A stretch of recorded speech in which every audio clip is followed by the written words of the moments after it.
Welcome to this edition of Behind the Wrestler. My guest this evening is none other than the lovely Scarlett. Thank you very much for joining us. Obviously, I'm going to start with the first generic question that you've probably been asked multiple times. How did you get your interest in wrestling, and how did you get inspired to become a wrestler? The wrestling was always there, like right from when I was a little girl in the 80s, because I'm pretty old. I used to sneak out and watch wrestling with my dad. Dad used to watch Glow, the Gorgeous Ladies of Wrestling, really late at night, and Mum hated it. But yeah, I'd sneak down the hallway and creep in there, and I'd sit there real quietly and watch the wrestling, and then have to creep back to bed again afterwards. And then as we got older, during the 80s, the sort of heyday when the bubblegum cards were all around, we just got right into it. Used to collect books and things like that when we were little kids about the wrestling. And then, but I mean, I didn't know it existed in New Zealand, not by a long shot. I think, it just seemed so very American. I didn't really know how much more was out there until till the internet came around and did a bit of Google searching and found New Zealand wrestling.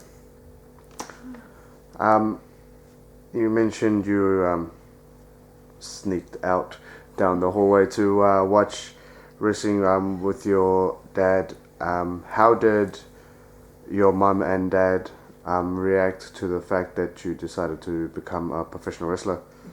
My mum had already passed away before I started wrestling, which I don't know how she would have liked it, because it's not very ladylike. But Dad was chuffed. My dad's quite elderly, and he's down in Christchurch, so he couldn't really travel up here to see any of my wrestling matches. But I got the chance a couple of years ago to have a match down in Christchurch, and we had the fantastic Vixen from Australia fly over for a match, so she was going to be an awesome opponent. And my dad was sitting there front row, so proud.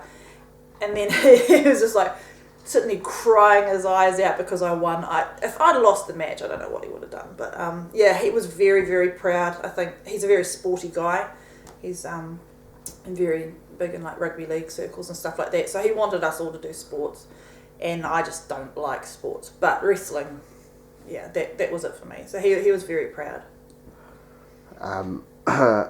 How did you find your first experience in a wrestling ring and your first match, and how did all of that come about?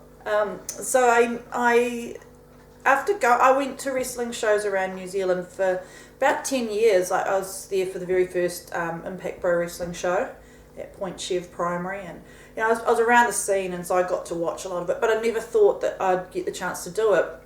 And New Zealand Wide Pro Wrestling, NZWPW here in Wellington, had training camp weekends, and this was during the days when Travis Banks, Johnny Idol, Jacob Cross, those guys were all there and doing really well at the old at the Dungeon here, Tour Gym. And so I flew up. I paid $200 for the weekend, and that included the whole training course, accommodation at the gym, and everything was included. So I flew up and did this 3-day training camp, and I mean I was already like 35 when I did that. I hadn't done a forward roll for like 20 years, so I get to the training camp and there's just a lot of squats, a lot of cardio, and then a whole lot of just doing forward rolls and backward rolls and handstands, and man, it was so hard. I remember flying back to Christchurch after this 3-day camp and trying to get off the bus and coming back from the airport, and my legs were just seized up. They were so stiff because we've been doing like 500 squat sets. It was ridiculous. But I mean, I did it. I survived. I was so sore. My neck was killing me. You learn to tuck your chin really soon. But it was a pretty full-on weekend and good introduction. It was 3 days of training, and I trained with Lolly Lane, who was getting into it. I think she'd had one match by then also. So I got to train. There was only one other girl floating around at the time, so I got to train in there, and we did all our training, and then at the end of the training camp they had a show on at the gym as well, so I got to see everything in action, and it was just cool, and got so welcomed. Everybody welcomed me in really nicely, so I just sort of jumped straight in the deep end. I flew back to Christchurch after that training camp and pretty much set the wheels in motion to move to Wellington so that I could come up here and I moved cities basically just to train and to wrestle, just to live out the dream a bit. When you finished the training camps and moved up to Wellington, was it difficult finding a wrestling training school around that time? No, I was pretty set with NZWPW. They were running really good training. I wouldn't say good trainings, but regular training. So every Tuesday and Thursday night they had sessions. Sometimes you used to sneak on a Saturday and have a training in the morning. And really the gym was open for you. But when I moved up here, I moved from Christchurch, stayed in the backpackers for a couple of weeks, and then ended up having to move out because the Rugby World Cup was happening and accommodation prices just skyrocketed. And I'd started my new job up here in Wellington and everything, but I had nowhere to stay. So I went to Martin Stirling at Hetoa and asked if he could let me stay at the gym for a while. So that's how I became yet another person living at Hetoa, living and training there. So it was great actually for the first, I think I stayed there for 3 months or so. And I slept upstairs. You'd walk down the stairs and the wrestling ring was literally right there. You had to scoot around the ring to go to the bathroom and the kitchens and stuff like that. So I lived in the gym for a while and it was great. We had the full exercise gym set up as well as the ring there. Some of the boys would come down and get little training sessions in, and those were really, really helpful, really valuable. So it was good to be able to find it because the training schools then were few and far between. The thought of being able to train at Impact Pro Wrestling was not going to happen in Auckland. I was no good. It was rotten. But Martin lets you stay at baby steps and lets you sort of ease into things. You don't feel like an idiot when you can't do a basic move, and that you just slowly but surely grind through all the technical wrestling. He really did ground me quite well with tech wrestling and stuff too. So I'm happy about that. When you mentioned you stayed at the gym and had that lifestyle for about 3 months or so, how was the mindset and the mentality of is this really worth it? Is this really what I want to do? Is this the grind that I want to keep going with? It was a real jump straight in the deep end. When you're living in a wrestling gym, you're there for every single training. Even if somebody comes in just to have a workout or anything like that outside of training hours, you're there, you're part of it. So I went from living in a city with no wrestling to just being immersed in it. So my whole social life became based around wrestling. The only friends I had in Wellington were the wrestlers. So it was just a huge life change. Suddenly wrestling was my life 24/7, and it stayed that way for a very long time, and it was great because you do immerse yourself in it. Every single weekend would be on the road, and of course at that stage I hadn't quite debuted and things, so I was just helping out, worked the door for many shows, as everybody should. You sort of you pay your dues by setting that ring up, packing it down, and doing whatever jobs your promoter tells you to do, your trainer tells you to do. And it was fantastic. It was a lot of fun. It was a really good crew around WPW at the time, very family sort of oriented. Everybody looked after each other and hung out. So it was good. And I mean, the people that I trained with and that were there at the time, they're now wrestling Mexico, Japan, England, America, everywhere. It's crazy to think that tiny, scody little gym right beside the train tracks in Lower Hutt has got these international guys. And of course there was another step, a few more steps in the process between Hetoa Gym and where they all are now. But, it was a good place to start because we all got immersed right in the deep end with it all. You mentioned training with people like Johnny Idol, Travis Banks, and now Johnny Idol wrestles over in Mexico, pretty much lives in Mexico. Travis is doing incredibly in the European scene and the American scene. What are your thoughts and on where they started from with you to what they are doing now? Well, it's such a change, such a difference between that basic level of training that we had here in Wellington to what they're doing overseas now. And it's really amazing to see people's progress and how they've come along. But I think the main thing was that everybody was so immersed in it at WPW. It became a real click, I guess you'd say. Everybody was just eating, sleeping and breathing wrestling, and the people who were very passionate about it found a way to make it work, whether it was living in a gym so that you could get to every training and things, or just giving up everything else in your life to focus on the wrestling. They did what had to be done, and when you do that, if you're passionate about something and you put it first before everything else, then the good things happen. It'll just follow through. So that's why these guys, they've just worked so single-mindedly towards being successful wrestlers that of course they achieved it. There was no other option. They were going to do it. So, but they had, different goals to me. They were like a young crew of guys and everything, and they had a future in wrestling. I came in there as a 35-year-old mother of two who just wanted to kind of give it a go and see how far I could go with it. Every goal I had in wrestling was small, like bit by bit.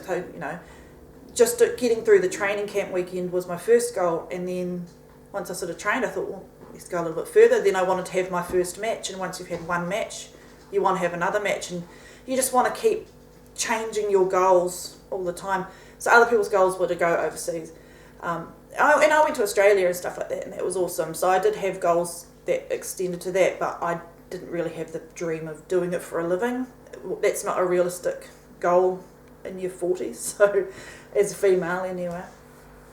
You mentioned you had your first match, and then that led on to you wanting more matches and more matches and more matches, which led you to going over to Australia and doing some shows over there.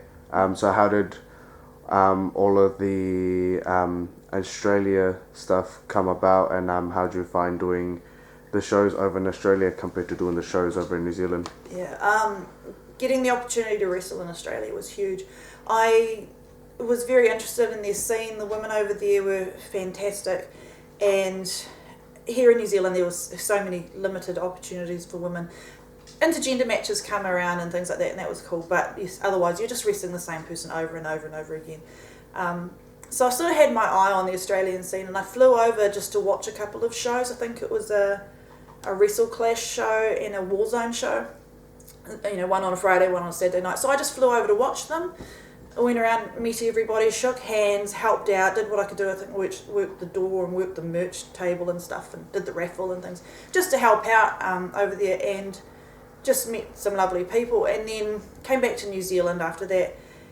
But I put the feelers out, and I was told to approach a particular promoter who was running a small gym style show in Australia, and I said to him, I can come over, I'm available, so just letting you know, because I was going to come and just watch the show. And he had booked Vixen versus Kellyanne, and about 2 weeks before that show happened, Kellyanne had a really bad injury. I think her collarbone or shoulder or something was broken or popped. It was a bad injury anyway, and so the promoter got hold of me and he said, hey, you said you're going to be in town, well, do you want to face Vixen in a singles match? And I was like, I don't know if I'm ready for that, but sure, you never say no to an opportunity. So I got to make my Australian debut in a place called Hoppers Crossing in a little gym, and had a nice little match with Vixen, who's, she's wrestled in Japan, she's the queen of the death matches, she's crazy, but she's an amazing lady. So working with her, and she's a wonderful girl, but I think she kind of went, Scarlett's alright. And that gave me that tick to move on. So other promotions over there sort of gave me opportunities as well from there, which was amazing, because, I'd go over there and I guess polish myself up working against girls over there, fly back to New Zealand, and the matches I'd have back here were better because of my Australian experience. And I mean, it ended up with me, I got to wrestle. I wrestled in Melbourne one night and then Tasmania the next, and I was wrestling in Brisbane and all over these amazing places. Going to Tasmania, I think, is kind of the craziest thing. Who goes to Tasmania, let alone to wrestle? But it was a great show. I wrestled Kellyanne and Izzy Shaw, both awesome Australian girls, and I had a great time with it. Really good. With traveling around over in Australia and coming back home and wrestling over here, what's the in your mind, what's the difference between the two different scenes, and what's different over there compared to what you were used to over here? Yeah, the Australian wrestling scene, obviously it's existed for a lot longer, so there's a lot of depth of experience over there, which brings with it sort of a different level of professionalism. So seeing sort of how their locker rooms worked, and senior people who've wrestled coming up 20 years consistently.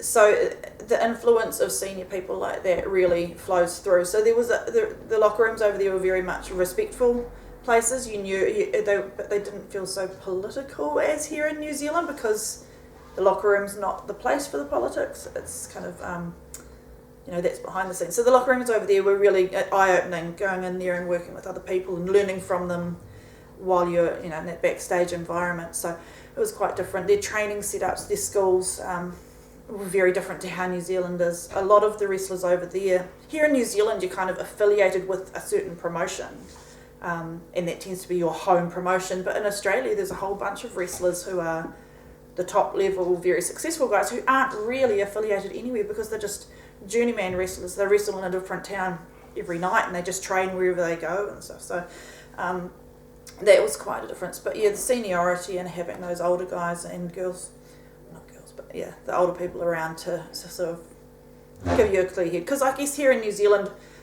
being a few years behind it, you get lots of people go, hey, I've got this idea, why don't we do things this way? But because they haven't learnt from the mistakes of other people in the past, and so they're kind of just repeating things. But New Zealand wrestling's kind of got its groove on. Everyone's found their niche, found what they want to do. They're not all trying to reinvent the wheel. And so that's why I think everything's ticking along quite nicely now. But, it takes a long time to get to that point. Yeah.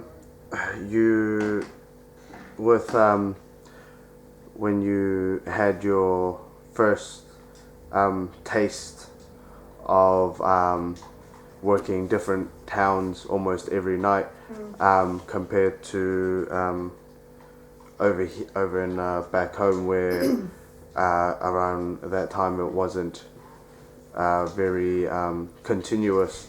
Yeah. So was the travel and the wrestling constantly every night, was that more of a grind or more of a toll, or was it more enjoyable? I think being on the road and wrestling, 2 nights and getting back in the car and going to another town, all that kind of stuff, I think that's the lifestyle you want. That's the wrestling lifestyle. So I never really found it a grind. It was that's just the routine. Because when I started, there'd be a show once a month. So you'd spend 3 weeks preparing for a show, and then you had one show at the end of the month. And then it got a little bit busier, and you might have a house show one weekend, and then 2 weekends later you have the big show. But there just wasn't that frequency. So you'd have a match, you'd be a bit sore, and then you have 2 weeks to kind of get back into shape and have another match. That's really different to working, in Wellington one night and then driving up and doing Auckland the next night. But it was so good to, you're in the car with all the other wrestlers, and you're sitting here, you're moaning about what hurts, and you're finding new bruises and all that kind of stuff. But you're, again, immersed in that wrestling lifestyle, and it's actually a lot of fun. Like the road trips and the travelling from town to town and going into new locker rooms and, arriving and getting to go around and see old faces and all that kind of stuff. That's the fun of it. So even though I spent, especially last year and the year before, spent a lot of hours on the road going from different towns to towns, that's kind of what the wrestling lifestyle is. So that's what you want to do. If you can't hack that, you probably shouldn't be doing it. It's not a sport for delicate flowers, really. We not many people know, but for the people who don't know, you have been former champions for multiple places. How was the moment of your first ever championship win? Oh, that was pretty cool. Looking back, I should not have been anybody's champion. I was rubbish. But there weren't many girls around. I won the KPW Women's Championship, the cup with the tassels on it. And that was really exciting, you know. Kiwi Pro Wrestling at the time, I left WPW. I can't remember why. I just hated the training. The training I was getting there at the time, I didn't get to do as much as I wanted to. And Kiwi Pro Wrestling had the likes of Shane Sinclair, you had Charlie Roberts working there, and their training was so good, and they were so willing to teach me new things that I was kind of being held back from a bit at WPW. So I actually quit WPW, decided to join KPW, and trained with the boys, and did get a lot better, and you know, certainly got more skilled from working with Charlie Roberts and Shane, and so then I became part of the KPW roster, and they had one of their big shows, and they decided they were going to put the women's championship on me. And I had a match against Nurse Payne, and it was okay. I've seen it back since it happened, and you kind of go, oh. But it actually was passable, it was fine. It wasn't the worst match I've ever had. And then I got, you know, handed this fantastic cup, and it was crazy, you know, it is what you imagine it's going to be. The ref lifts your hand up, gives you the cup, and you're like, fuck, I'm a champion, this is great. Because you can't help but feel that reaction to being the champion, even though you knew before the match started you're going to win. So, you know, and I got backstage, and Jacob Cross was working that show, who's my old flatmate at the time, and I remember just texting him, because I had to go off to a little room and have a quiet moment, and text him. I was just like, I won, and I was just so blown away by it. I was so emotional that I had to go and hide in the corner. Text him, he texted back and said he was proud and all that, and I was like, oh my god, this is crazy. But then as time goes on and stuff, you realise that the championships don't really matter. It's, you know, whether you're holding up a cup or not, your role remains the same. But you know, the championships just for the crowds and for the people who are coming along, give you a bit of credibility, and it's a lovely pat on the back from a company when a company says, we want you to be our champ, we want you to be the figurehead for our company or whatever. You know, you got to take that seriously, and it means somebody's putting their faith in you to not be an idiot, to represent their brand really well. So Kiwi Pro Wrestling putting their championship on me it made me feel very proud, made me feel like, oh, I'm okay enough for this promotion. And then, yeah, and I had that championship for ages, mostly because there weren't really any other women around who we could pass it on to, because they weren't members of Kiwi Pro Wrestling. So it's quite hard to put a title on someone who's not a regular member of your roster. So I just hung on to this cup. But I took it to Australia in my carry-on luggage like a dick. So I had to take this damn trophy with its tassels on it to Australia, and I defended that against Vixen at Hoppers Crossing. So that, I mean, when you look back at what I got to do, things like that, defending a New Zealand Women's Championship in Australia, and there was talk of me losing it to Vixen, but we weren't 100% sure that we would be able to have the rubber match and have her come back, so I could win it back again. But you know, it was quite cool to take a New Zealand Championship overseas. It actually does have a bit of mana to it, so it was a cool opportunity. You mentioned taking the cup over to Australia, New Zealand championship over to Australia, which I assume hadn't been done before. So you pretty much paid that wave of opening up the doors for everyone to have that opportunity. So when you took the cup over, how did all of that come about, and how did that match come about?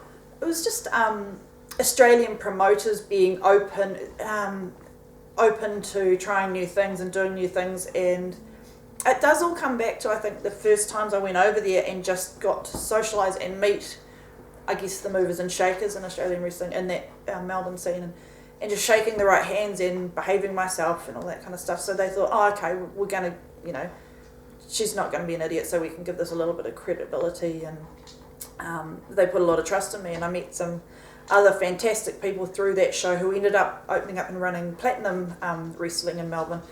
And they were another one that they were very open to allowing challenges for their title belts and things like that. So it all comes down to the social scene and behaving yourself and making the right impression with the right people. And so it was pretty cool that, you know, when I did go over to Australia, some of the promotions, you know, put like international wrestler. So it's only jumping the Tasman, but I guess it's international if you have to get your passport out. And it sounds really good for your shows to say you've got an international wrestler, even if they, you know, literally just jumping on a flight for 3 hours. But yeah, pretty cool opportunities. What's your thoughts on from the time that you were wrestling over in Oz and over in here, competing against different wrestlers and also different female wrestlers. I'm going to use the term of the women's revolution here. About what are your thoughts on women wrestling now that it's more bigger and some of them wrestle a lot better than some of the guy matches, and you know, they work just as hard, if not harder, than some of the male wrestlers to get their opportunities. What are your thoughts on female wrestlers getting these amazing opportunities, not just here in New Zealand, but all over the world? I was lucky. I came in at a time when there weren't a lot of women's wrestlers. It was before the women's revolution and things, and so there were so few opportunities to wrestle against anybody except for that one other girl who might be in your promotion. And so there was a lot of guys around who were willing, a lot of guys who weren't willing and had issues with wrestling women, and they know who they are.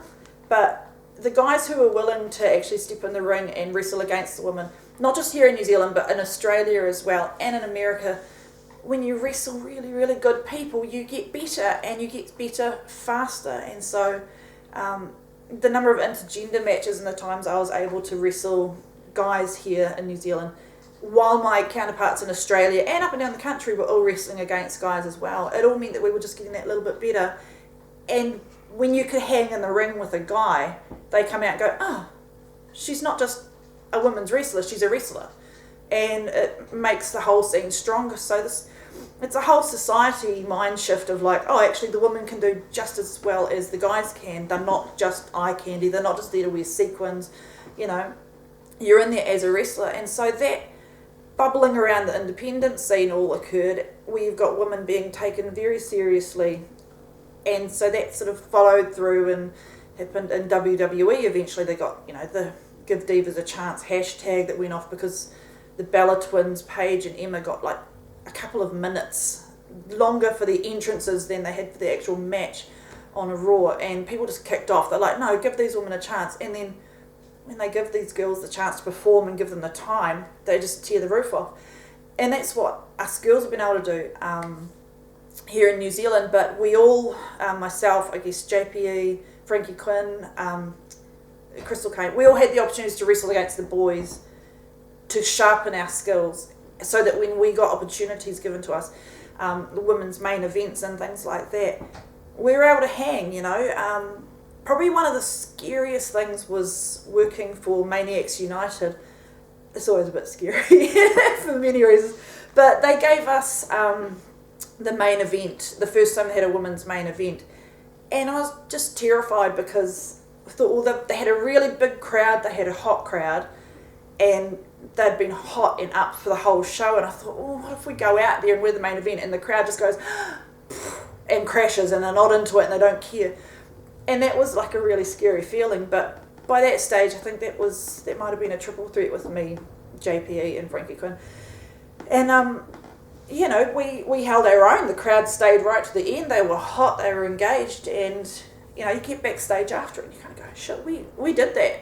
We were the main event and we did okay, we did fine. The crowd is hot, they were waiting outside for autographs. So yeah, and we kind of hit that little peak just before the WWE and everything loosened the reins on their women and that. So it was a really nice, empowering time to come up and have those matches, definitely. You mentioned working for Maniacs United. Also, I've had the pleasure to work for them.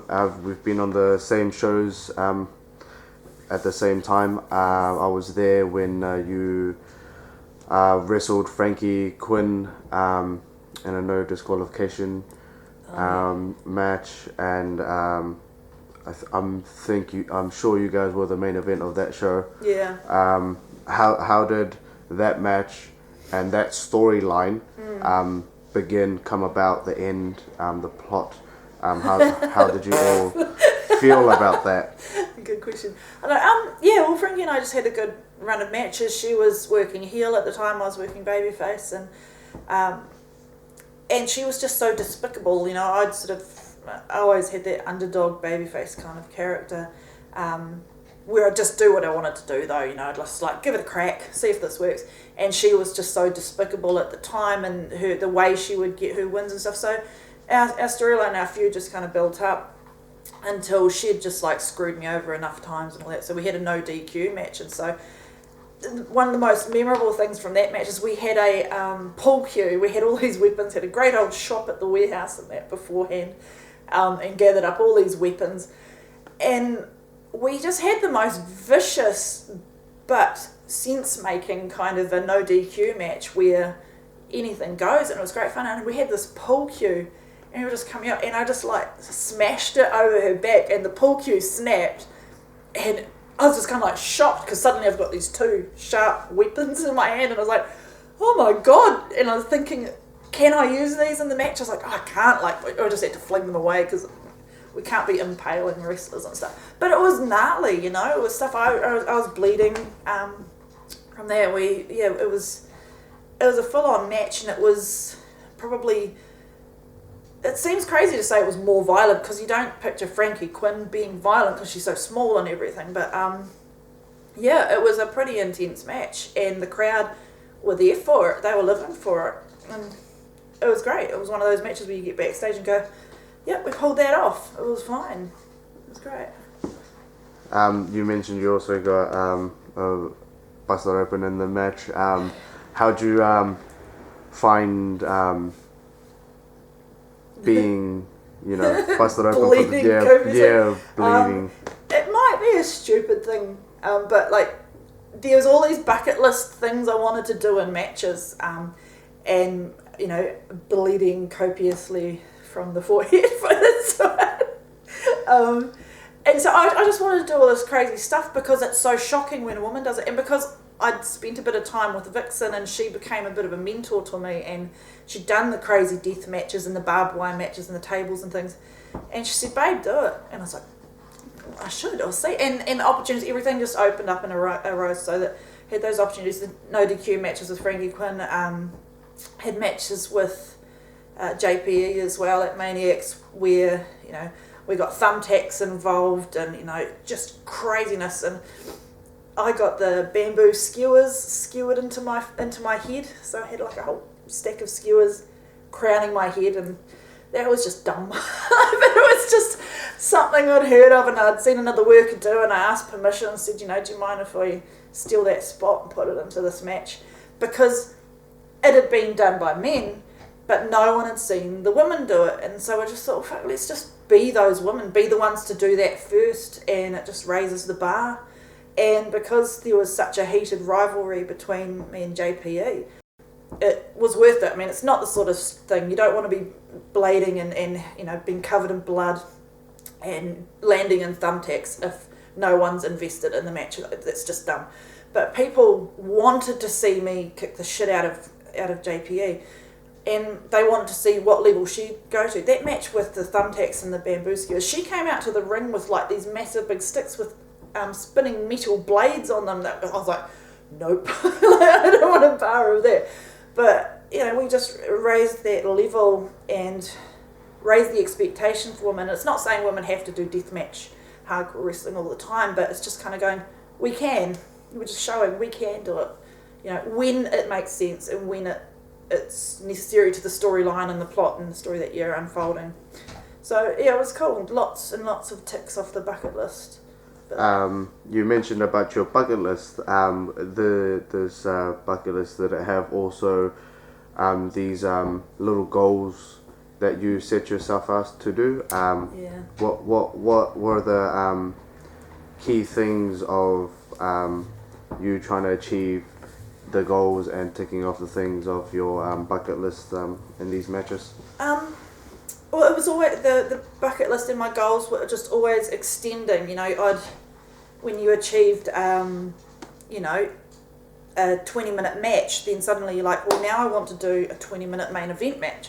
And then when you've achieved that, everything kept growing. And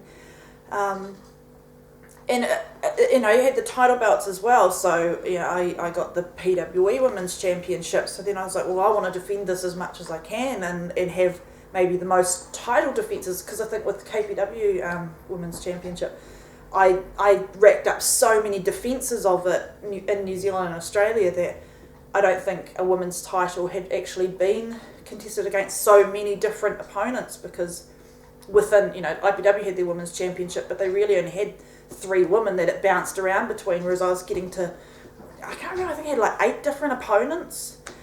So I used to have post-it notes I put on my bedroom wall with my wrestling goals, and so it'll be like 5 new opponents, debut 5 new rookies and things like that. And those were things I got to do.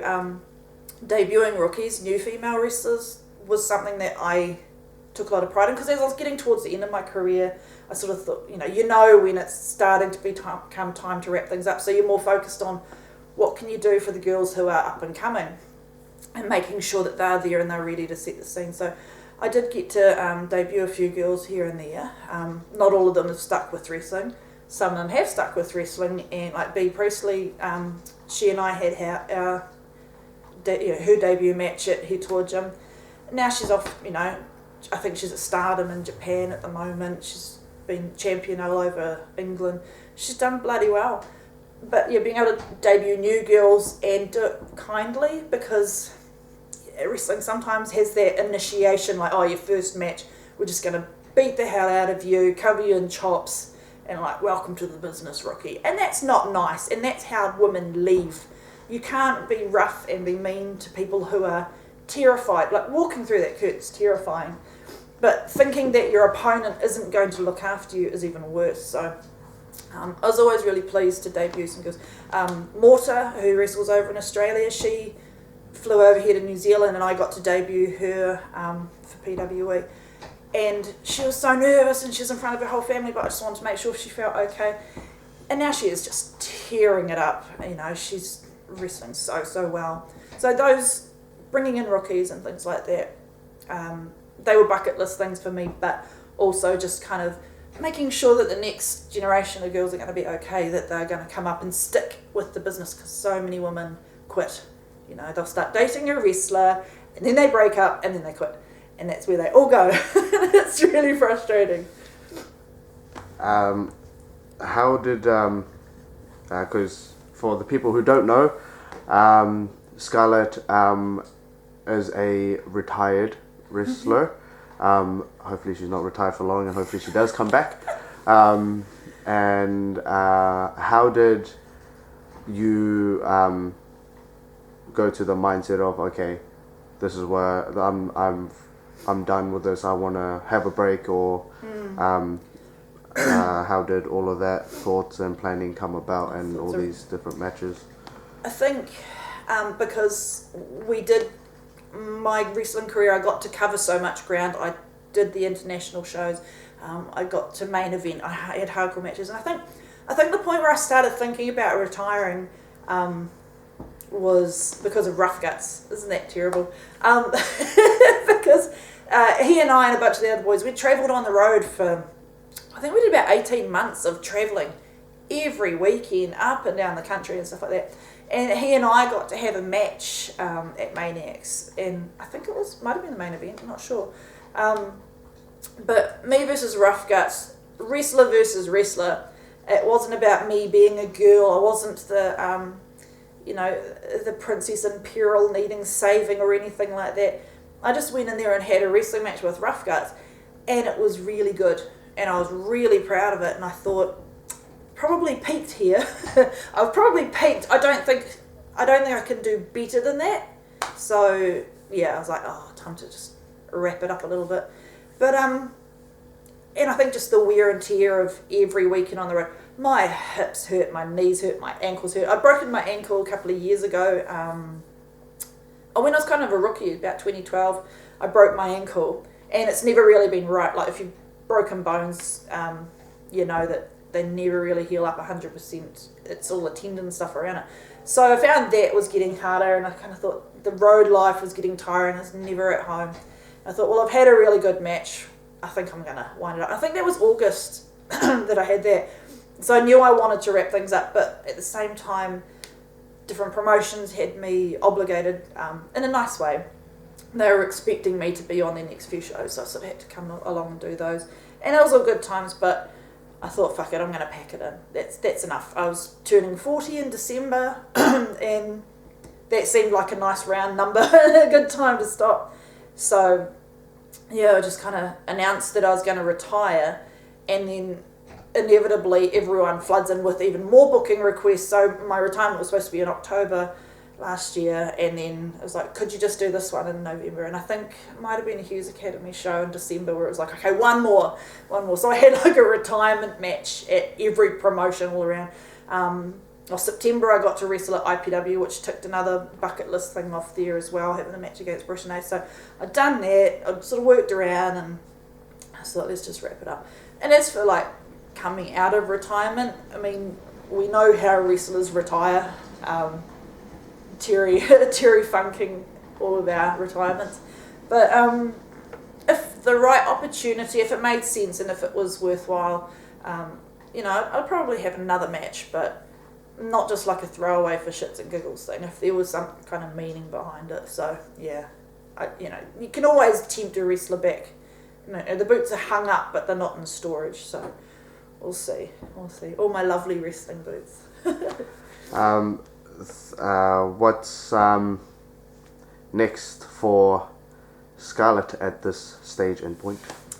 Continuing retirement for now. I'm happy just enjoying the at-home life and things, and still following wrestling and stuff, but I work a different job now, so I don't have my weekends free the way I used to, but I'm kind of okay with that. But I still find time to go and check out the wrestling from time to time. But yeah, it's kind of nice to take a break from it, because I used to say, in regards to like being a wrestler on every show, I was like, well, how can the crowd miss you if you never go away? And so leaving wrestling for a while, when you come back, the crowd will actually be excited to see you and things like that. So I'll stay gone for a while, but you can't stay gone too long, because people forget who you are as well. So you kind of have to rebuild it. Nostalgia pops are only funny and good if people know who you are. So. Thank you very much for taking the time out and sitting down with us and giving a bit of an insight and backstory and a better understanding of who Scarlett is. And thank you for letting us film this Behind the Wrestler. All right, thanks for having me.